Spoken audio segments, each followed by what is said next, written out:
Welcome to Impact Makers Radio, featuring industry thought leaders sharing problem-solving insights to help grow your business and live the life you love. And here's your host, Stuart Andrew Alexander. Hello everybody, and welcome along to another show with myself, Stuart Alexander. And today I have a very special guest. It's somebody who I had the great pleasure of meeting at a networking event here in New York.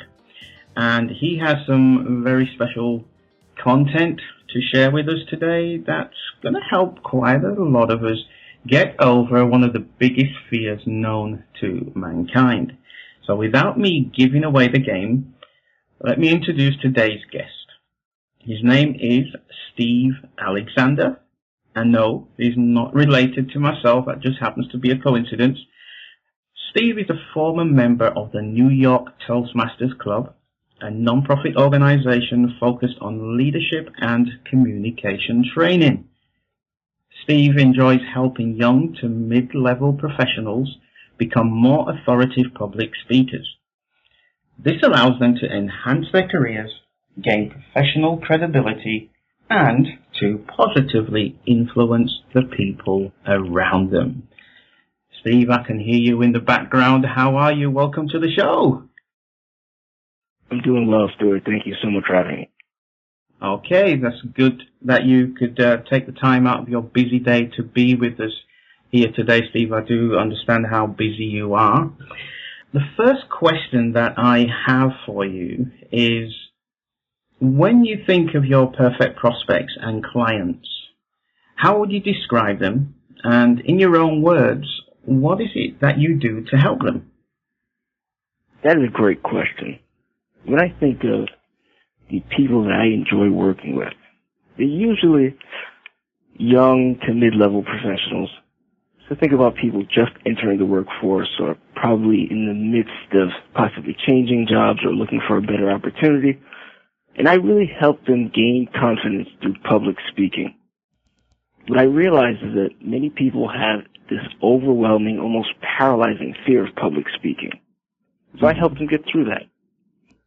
Okay, so public speaking is definitely, I think it's up there as one of the most fearful things that people fear. Is that true? Right. It's actually ranked as the number one fear over death. Really?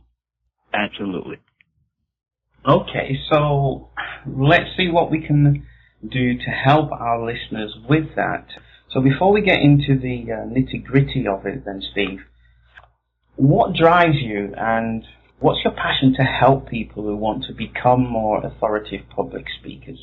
In other words, what led you to this field? Tell us a little bit about your backstory and how you caught the bug, so to speak. I love that question. There are multiple reasons why I entered the field of helping people get over their fear of communication or public speaking, but it really started back when I was in college.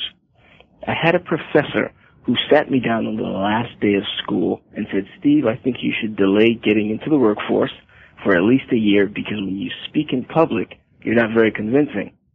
That really planted the seed rather in my head, but it didn't force me or create a sense of urgency for me to start working on my public speaking skills. When I actually joined the workforce, my eyes grew wide open. And the reason I say that is because there were two individuals. One we'll call Patrick and another one we'll say is Matthew. Patrick came in early. He would start work about 7:30 in the morning, end around 8 or 9 in the evening. Then you had Matthew, who would come in around 10 a.m. and leave around 2 or 3 in the afternoon. Very different philosophies of work styles. And the thing that was very fascinating about Patrick and Matthew is that not one was more intelligent than the other one. They both were pretty much on the same level in terms of competency, but Matthew tended to get a lot more opportunities in terms of career advancement. So within a year, he'd been promoted twice, whereas Patrick would sit in his cubicle and stay in the same position. And that really hurt me.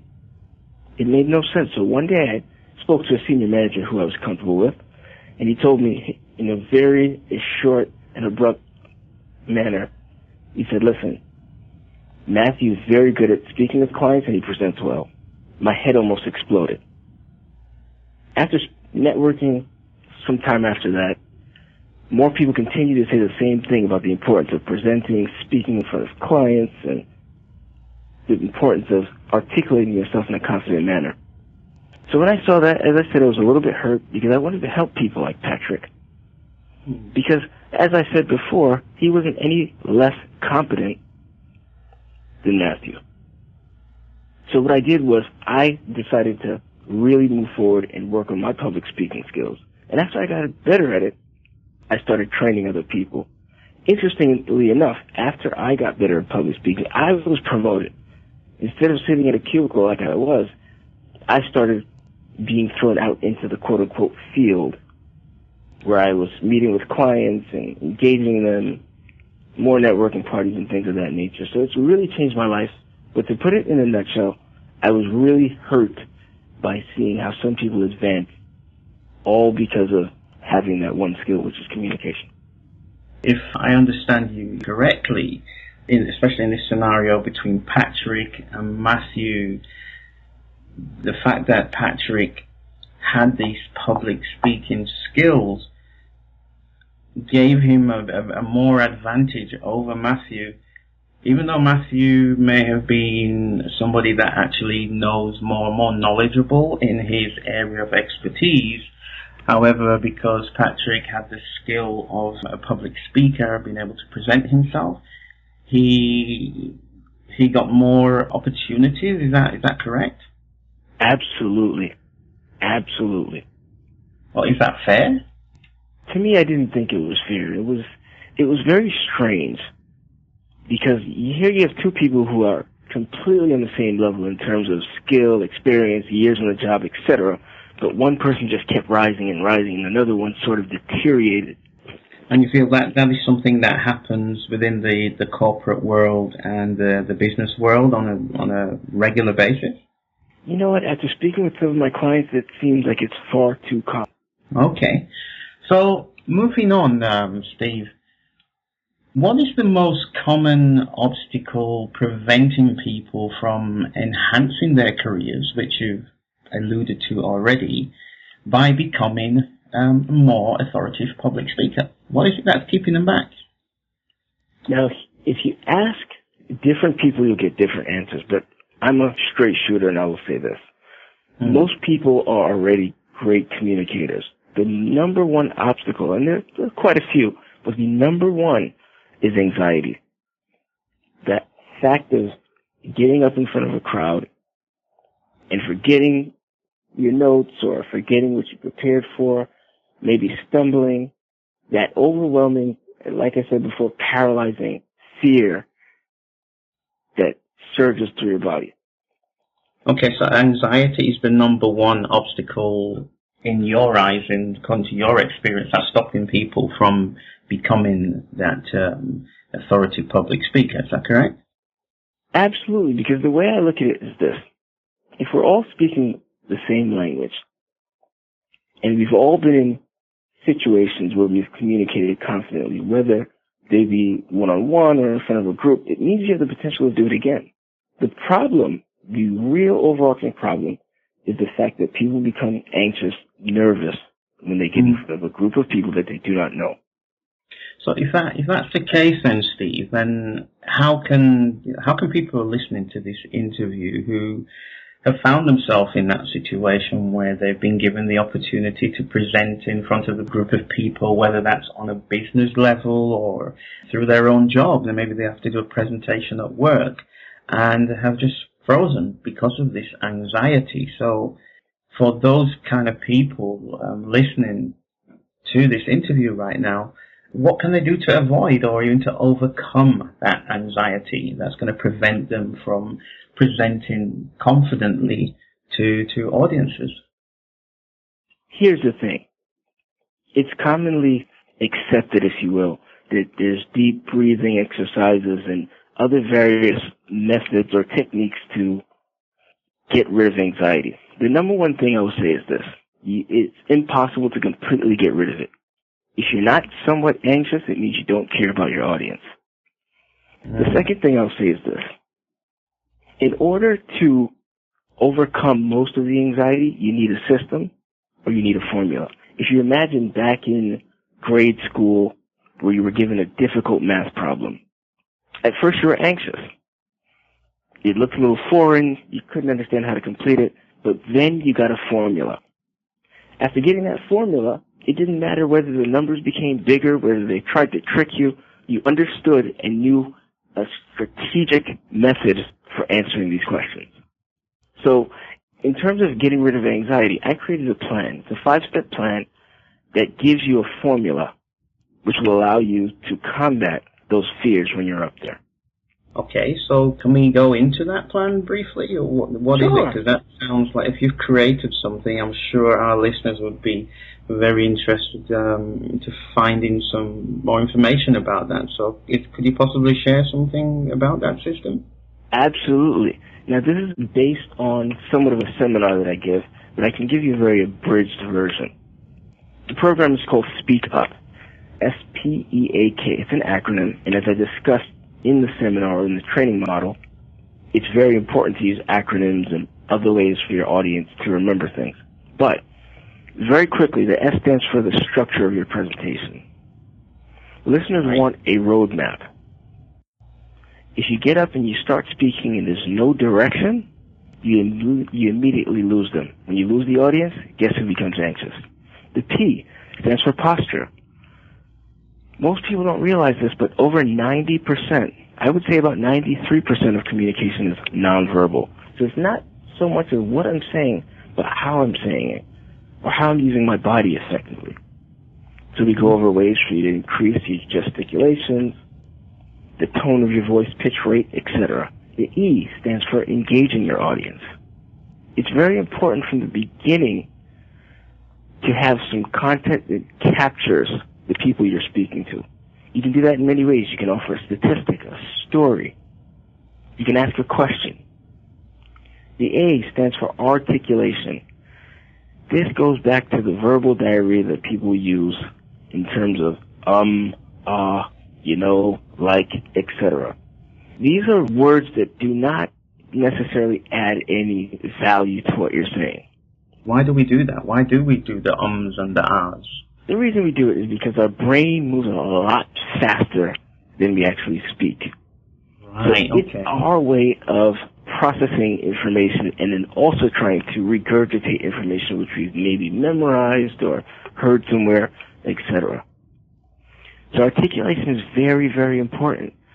And the K is the final and probably one of the most important. It stands for knowledge. There are two aspects to this idea or concept of knowledge. Number one, you have to know your audience. And number two, you have to know your material. Let's say two people give a presentation. One comes up and gives a very generic, canned discussion or informative presentation on the weather. The next person comes in and gives the same exact presentation on the weather, but he tailors it to his audience. So he understands that his audience works in the nonprofit arena. He understands that his audience maybe goes to work at a certain time and the weather's like this at a certain time. You kind of understand what I'm saying? So it's knowledge of your audience and knowledge of your material. And in my program, I go through ways of tackling all of this. Now, back to the point of anxiety. When you have this formula or the strategic system, it really helps get rid of some of the nerves because you have something you can fall back on. Right, so if I understand you correctly, with this system that you have called, with this acronym SPEAK it's called, right? Right. Let's say I'm a novice speaker, and it's my first presentation. Just how advantageous would it be if I had something like the Speak system to help me, to be there, to prop me up for those moments when the anxiety starts to kick in? Just for example, just give me an example. This will be a better question. Give me an example of how you've helped someone in the past to get over the anxiety that they feel when they get in front of a crowd of people using the speech system. This is a very, very good question, Stuart. A very good question, because people tend to feel that you either have it or you don't. So you're a natural, God-blessed, or just a supreme public speaker from birth, or you don't have that. But it's not the case, and I'll give you an example. I was working with an IT consultant who was probably at the top of his field. He worked with a lot of corporate clients, but he had a very heavy accent. He was from India. So not only did he have the fear of public speaking, the anxiety that comes with speaking in front of an audience, but he also had this language barrier, or accent barrier, if you will. By using the speak method, he was able to give a presentation to senior members of his company. And it was very simple for him, because he was able to say, okay, the S stands for structure. He knew, as I spoke about in the program, you design it with 3 points. You have a hook for each one so you don't forget it. He had the P for his body language. He used a lot of appropriate gestures and engaged the audience that way. For the E, he knew to ask questions. He gave an alarming statistic about IT consultants in his field from the very beginning. The articulation, he knew, as I discussed in the program, whenever you feel that verbal diarrhea, those ums, ahs, you pause and then continue. And finally, about a week or two before, he researched his audience. He knew exactly who from the board was going to be there. He knew exactly what he wanted to talk about. And he practiced. It worked out very well for him. I'm happy. And I think anyone can use the system. It's not rocket science at all. It sounds very simple. However, quite effective in the fact that it is a system, and that's the whole point of having a system, something that can be followed step by literally anybody. One of the things that have jumped out at me during this conversation that we're having now, and previous conversations that we've had, is you use very deliberate pauses in your speech. And what I found that to be very powerful, because it draws in the person who you're speaking with. The way how you speak just makes people want to listen. But if you turn the tables around, it also makes people feel like they're being heard as well. When I'm I found myself, when I'm in a conversation with you, you never interrupt. You listen until I finished, and then you speak very clearly. You have these deliberate pauses, and I never understood what these deliberate pauses were for until you have just explained this system of speak to me, and especially the section of articulation, and taking a deliberate pause instead of saying or or like or any of these other words that we use to fill in the gap while our brain is catching up. I think that's very, very powerful, Steve. It's helped me, and I'm sure it's going to be a huge help to people listening to this interview. Moving on, I think you've shared some great information so far. So for anyone who's listening and would like to know more, Steve, people who would like to know more, people who would like to get some more information from you and would like to know how to contact you, how would they do that? If there's anyone out there that would want to, they're ready to gain professional credibility and they're ready to positively influence people around them by becoming a knowledgeable, trustworthy public speaker, how can they connect with you? That is very good. I'll say this before I give my contact information. There's a lot of information out there. This is the age of information, where you have more information out there, or resources, if you will, than you can possibly know what to do with it. So with that being said, it's easy to get overwhelmed. So when I designed this system, yes, I love working with people one-on-one. Yes, I love hearing about their progress, but I also know that people like having a very quick, down and dirty resource that they could refer to immediately. So if they want to contact me for one of these resources, it's about a page long, and it'll somewhat summarize what I've said here today. They can email me at educatesteve@gmail.com. Okay, can you just repeat that one more time, please, Steve? Sure. The email is educatesteve@gmail.com.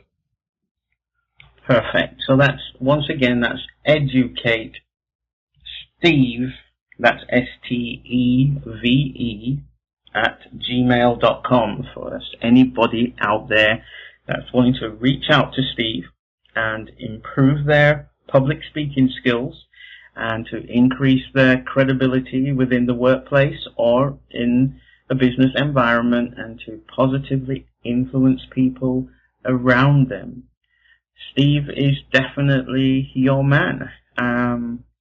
Steve, we've come to the end of the show today. Before we leave, I'm becoming, you know something, Steve? I'm becoming very conscious of saying an R right now. Is that something that everybody goes through after they've been speaking with you or gone through your speak system, that it becomes almost conscious of saying and R's? That's one of the side effects, yes. Right, thank you very much. My life's never going to be the same again. Anyway, Steve, have you got any final thoughts before we leave? I would say this. There's no one that's born a public speaker. This is a skill that you absolutely can attain. Whether there's people out there trying to lure you in to spending a ton of money or telling you that it's only achievable if you do X, Y, Z. Listen, it's something you've already been doing your whole entire life. All you need is a little bit of improvement or tweaks. And this is what I try to provide. It's very simple. If it becomes complicated, you shouldn't be doing it. So, as discussed, I've had a great time here. This radio show is doing a lot of great things for people from what I've seen. If anyone wants to reach out to me, they know how to. And I wish everybody success in the journey to becoming a better public speaker. Thank you very much, Steve. I'll make sure that your contact details are on the website underneath your interview. Finally, once again, that's educatesteve@gmail.com. Steve is the guy to help you out with your public speaking skills, and I'm sure we're going to hear and see a lot more from Steve in the future. I wish you all a fantastic day and less ums and ahs in your life. Your life will improve without them, and you will have more quality time. So with that said, Steve, I wish you a good day. You take care. I will be speaking with you soon, and thank you to all of our lovely listeners out there. You take care and have a fantastic day. Thank you. You are welcome. Thank you for tuning in to Impact Makers Radio. To listen to all past, present and future industry thought leaders and trendsetters, visit us at impactmakersradio.com.